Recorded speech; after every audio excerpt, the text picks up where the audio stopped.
Hello everyone and welcome back. My name is Pradeep Kumar Wala and today we are talking about APIs, REST, GraphQL and gRPC. If you have been building software for any amount of time, you have used APIs.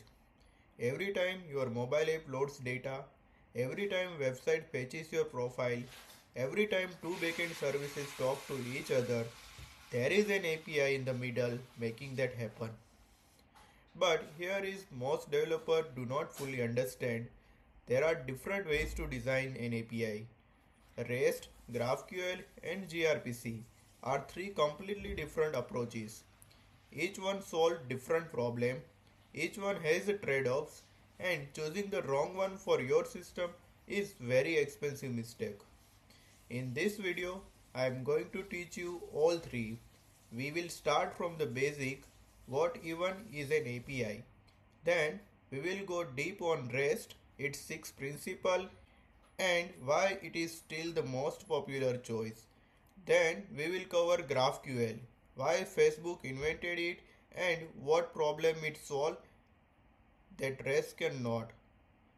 Then gRPC, how Google uses binary protocol for fast internal communication. And finally, I will show you exactly when to use which one. By the end of this video, if someone asks you to design API layer for new system, you will know exactly what to pick and why. Let's go. Here is what we are covering today. First, what is an API? The contract model and understanding with restaurant analogy. Second, REST, the six principle and real Twitter example. Third, the problem with REST like overfetching, underfetching. Fourth, GraphQL, how Facebook solved those problems with REST. Fifth, gRPC, binary speed built for the microservices. And sixth, full comparison, when to use which one. Six section, let us go through them. What is an API? API stand for Application Programming Interface. But forget that definition, here is the one that matters. An API is a contract. It defines exactly how two software systems can talk to each other. What you can ask for, how to ask, and what you will get back. Let me give you an analogy that will make this click forever. Think about going to restaurant. You are the client, the app making the request. The menu is API documentation. It lists what you can order. The waiter is the API, the interface between you and kitchen. The kitchen is the server. It does the actual work and the food that arrives, that is the response, the data. Now here is the beautiful part. You don't need to know how the kitchen works. You don't need to know the recipe. You don't know the equipment. All you need to know is the menu. That is the abstraction.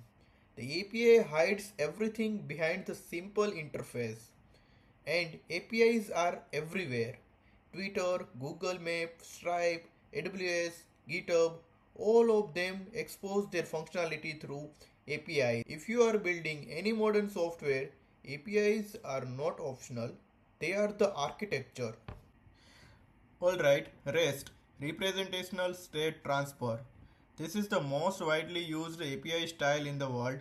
The majority of APIs you interact with every day, Twitter, GitHub, Stripe, Google Maps, are REST APIs. REST is not a technology, it is not a framework, it is a set of 6 architectural principles. If you follow this principle, you are building RESTful API. Let me take you through each one. Principle 1. Stateless. Every request from the client to the server must contain all the information needed to understand it. The server doesn't store any session state between requests. No memory of what you asked last time. Each request is completely independent. Why does this matter for system design? Because stateless server can be scaled horizontally.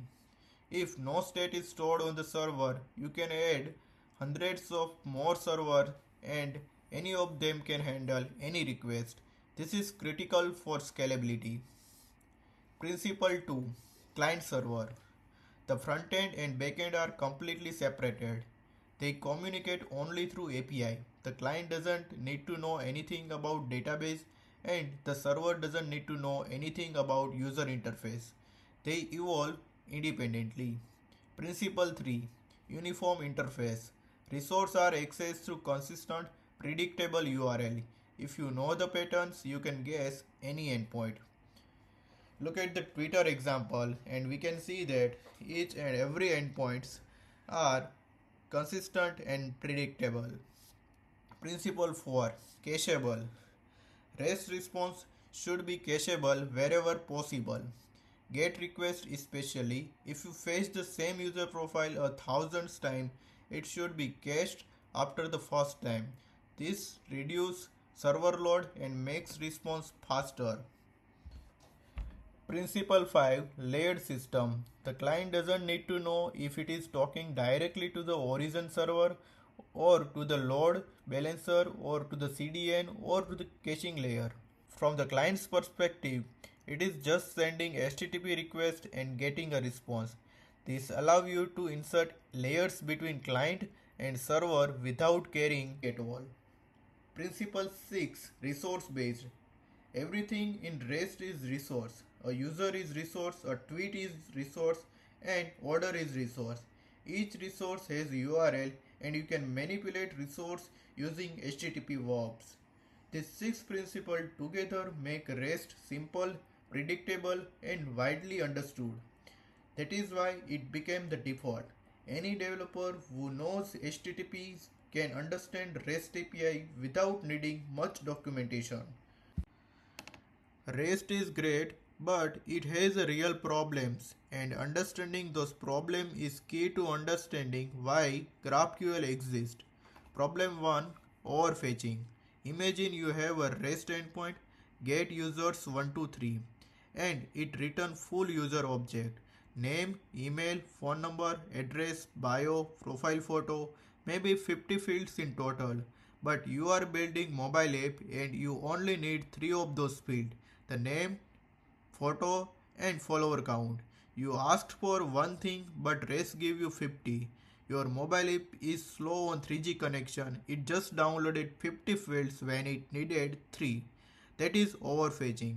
Wasted data, wasted bandwidth and wasted battery. Problem number 2. Underfetching. Now imagine you want to build user profile page and show the user's detail and their recent post and the comments on each post. With REST, you need 3 separate API calls. One to get the user, one to get their post, and one to get comments on their post. 3 round trips to the server, 3 times latency. This is called N+1 problem and it kills performance in complex application. Problem 3. Rigid endpoint.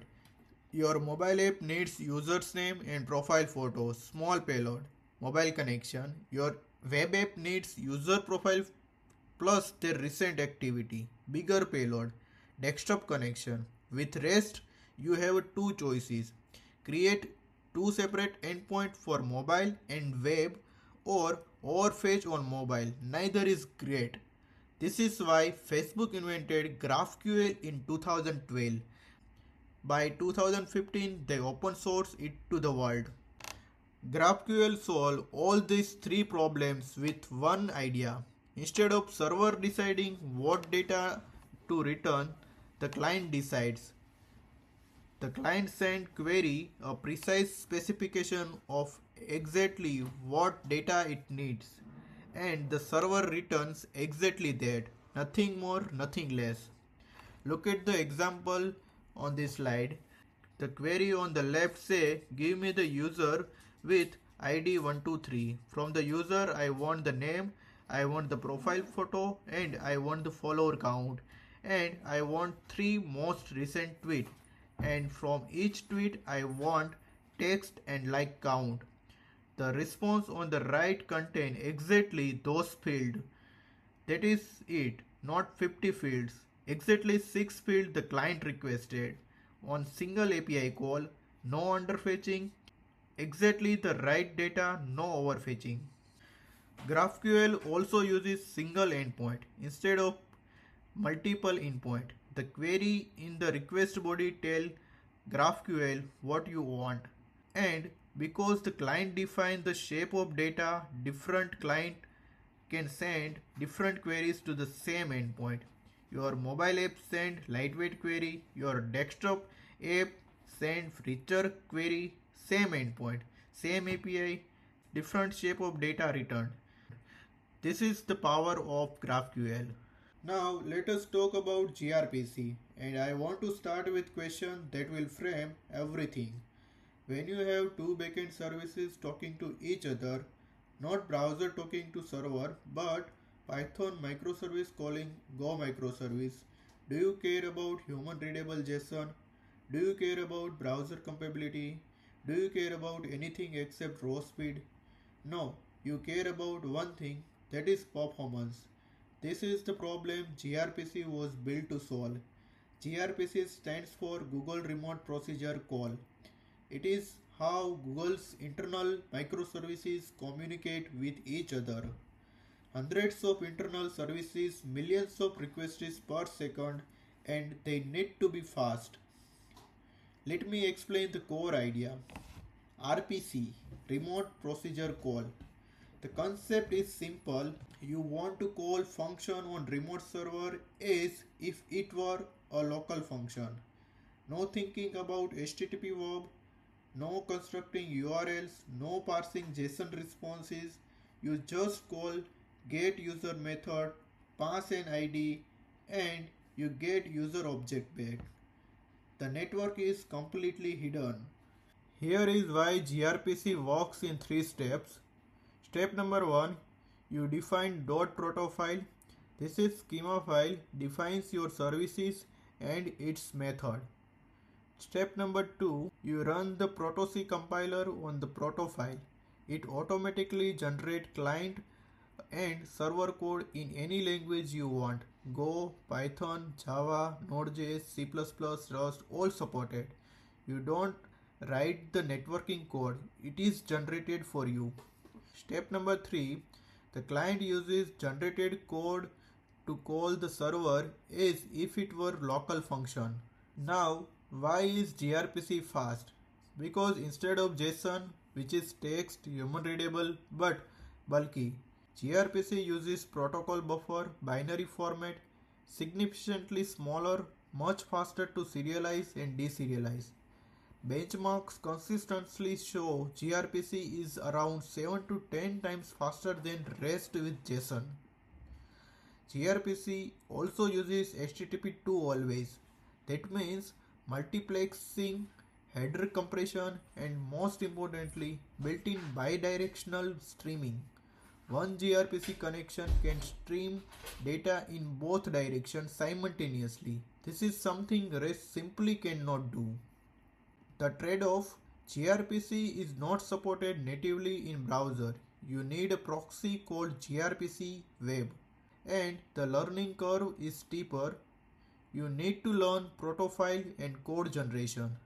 But for internal microservice communication, these trade-offs are almost always worth it. Now let us put all three side by side and really see the differences. First criteria is data format. REST uses JSON, GraphQL also uses JSON, and gRPC uses protocol buffer. Second criteria is protocol. REST typically use HTTP 1.1 or HTTP 2. GraphQL also uses HTTP 1.1 or HTTP 2. gRPC always use HTTP 2.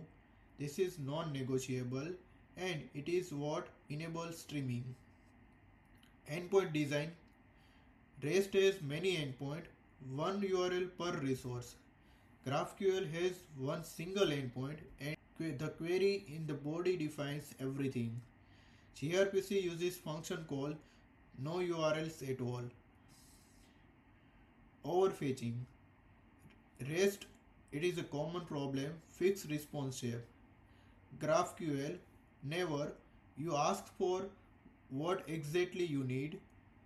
gRPC schemas are defined per use case, so it is not an issue.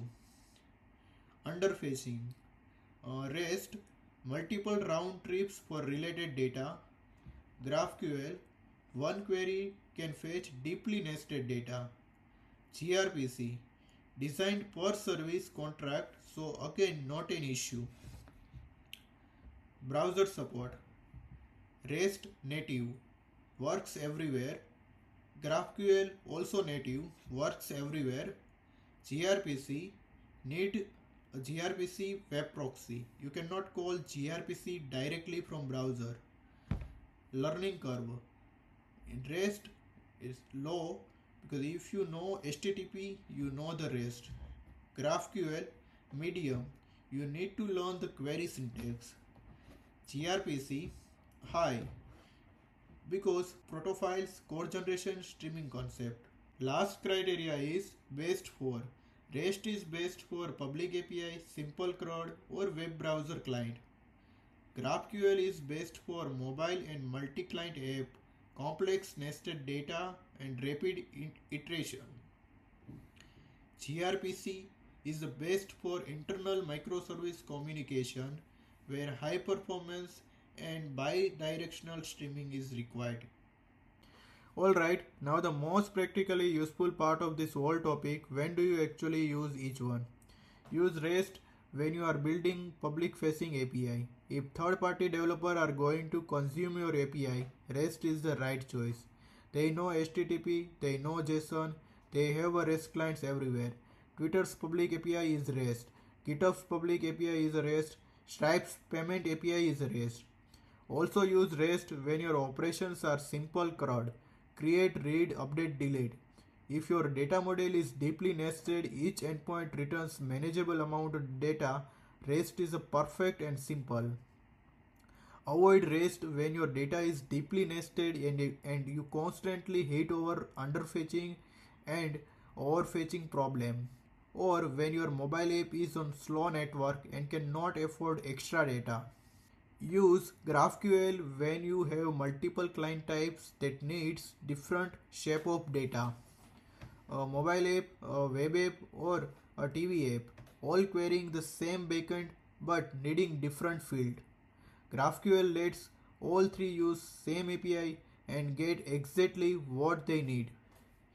GitHub's V4 API, Shopify Storefront API, Facebook, Owens API uses GraphQL. Also uses GraphQL when your data is complex and relational. Users have posts have comments, and comments have likes, and fetching all it with REST would require many round trips. GraphQL resolve all in one query. Avoid GraphQL for simple API or when caching is critical, because caching a single GraphQL endpoint is harder than caching multiple REST endpoint. Use gRPC when you are building service-to-service communication inside your backend. Two microservices talking to each other and do not need human readable JSON. They need speed. gRPC gives them speed. Google uses gRPC internally. Netflix uses it for internal communication. Uber's microservices use gRPC. Also use gRPC when you need bidirectional streaming. For example, real-time data feed between two services, or when you have a polyglot environment where different services are written in different languages. Avoid gRPC when you are building public API or serving browser's client directly. The pattern used by most large tech companies is REST for the public-facing API that third parties or browser consume, GraphQL for web and mobile app frontend, and gRPC for internal service-to-service communication. Twitter does exactly this. We will see in the next slide. Alright, this is my favorite slide in this topic because this is where the theory becomes reality. Let us trace what happens when you open Twitter app. Your feed loads 6 steps. Let us go. Step number 1, you open Twitter. The app starts. Your feed is empty. It needs to load your timeline. Step 2, the app makes REST API call. Why REST here? Because this is public facing layer. Mobile app is the client. REST is the standard for this boundary. Step number 3. The API gateway receives the request. This is Twitter's front door. It checks your JWT token. Are you logged in?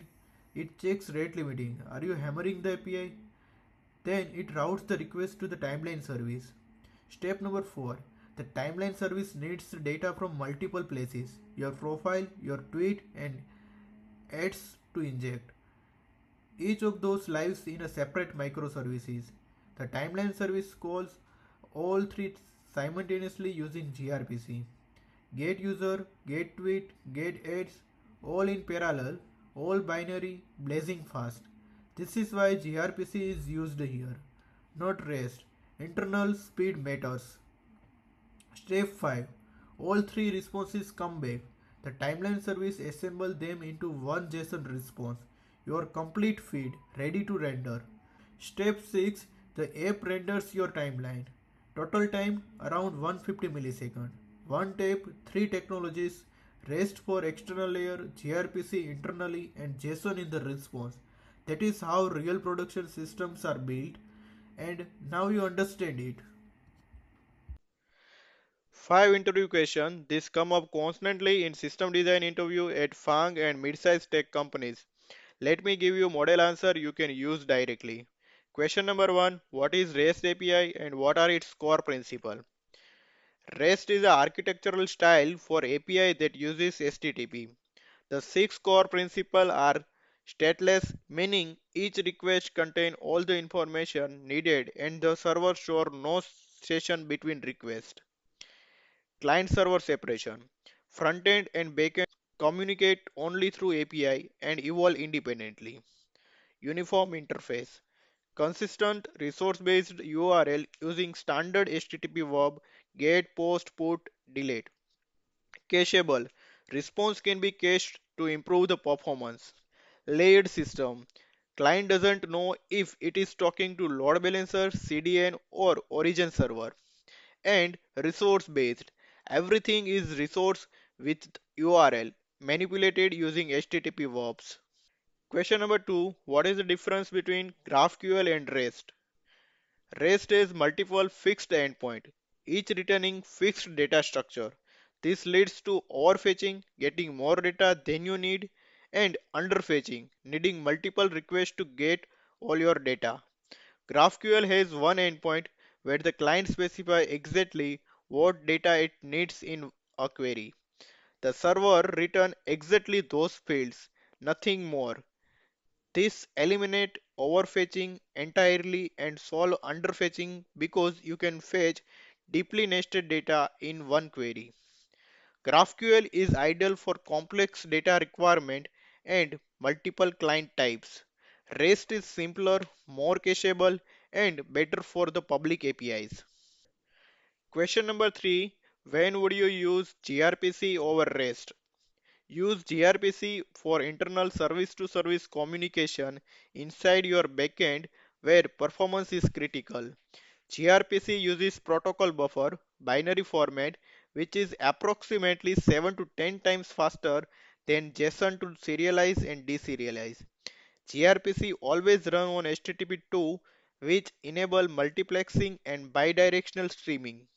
It also auto-generate client and server code from the proto file, reducing boilerplate code. Avoid gRPC for public APIs. Third-party developer expect REST. Avoid it for the browser client. gRPC need gRPC web proxy to work in browsers. Question number 4. What is overfetching and underfetching? Overfetching means API return more data than the client need. Classic REST example, get users 1 to 3 return 50 fields but you only needed 3. Wasted bandwidth especially on mobile. Underfetching means one API call doesn't return enough data, forcing multiple round trips. Example, you need user detail, their post and comment on each post. With REST, that is 3 separate calls. GraphQL solves both. The client specify exactly which field it needs in the query, so the response contain exactly those fields and nothing else. One query can also fetch deeply nested data, eliminating multiple round trips. Question number 5. Design the API for social media app. What would you use? I would use all three, each for the right layer. For public facing API, that developer I would use all three, each for the right layer. For public facing API, that third party developer used to build on top of platform will use REST, which is standard, familiar, well documented, and easy to integrate it. For the web and mobile front end of the app itself, GraphQL, because the web app and mobile app need different data shapes. GraphQL lets both use same API endpoint and get exactly what they need. For internal service communication, gRPC, the user service, feed service, notification service, recommendation service all talk to each other internally using gRPC. gRPC gives them fast binary communication with auto-generated code. This is exactly how Twitter works in production. REST public API, GraphQL for feed, and gRPC for internally. Fantastic. Let us do our 6 key takeaways. 1. An API is a contract. It defines what you can ask for, how to ask, and what you will get back. The restaurant analogy: client, menu, waiter, kitchen, and food. 2. REST uses HTTP verb on resources URL. Get, post, put, delete. Stateless, cacheable, and simple. The standard for the public API. 3. GraphQL solve overfetching and underfetching problem. One endpoint. You define the exact shape of the data you need. Nothing more, nothing less. 4. gRPC uses binary protocol buffer over HTTP2, around 10 times faster than REST. Built for internal microservice communication. Auto-generate client and server code. 5. REST equals public API. GraphQL equals multi-client app with complex data, and gRPC equals internal microservices. Most large system uses all three. 6. Twitter uses REST for its public API, GraphQL for its web and mobile feed, and gRPC for internal service call. This is production pattern. Understand it and you will answer any API design question in an interview. If you can explain this 6 point clearly, you will handle any API question in system design interview. I guarantee it. If this video helped you, please like and subscribe. It genuinely helps this series reach more people. In our next video, topic 5, we are going into databases, SQL versus NoSQL. When do you use relational database and when do you use NoSQL database? What are the trade-offs? How do you choose?